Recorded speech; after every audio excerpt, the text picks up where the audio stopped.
Assalamu alaikum viewers. In this video, we are going to talk about the use of why.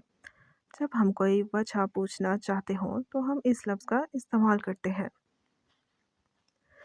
तो सीखते हैं इसको with the help of examples. The first one is why are you angry? आप गुस्से में क्यों हैं? So my friends, you के साथ हमेशा are यूज़ किया जाएगा। Why are you angry? The next one is why are you not coming? तुम क्यों नहीं आ रहे हो?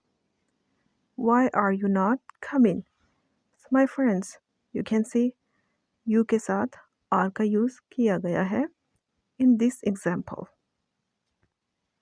So the next one is why is he in hurry? वो जल्दी में क्यों है? Why is he in hurry? So my friends, he is a single. So my friends, single के साथ हमेशा is का यूज़ किया जाता है।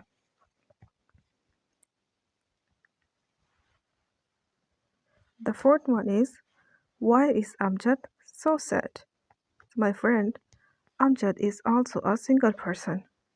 तो अमजद के साथ भी इसका यूज़ ही किया जाएगा। Why is Amjad so sad? Amjad इतना परेशान क्यों है? So my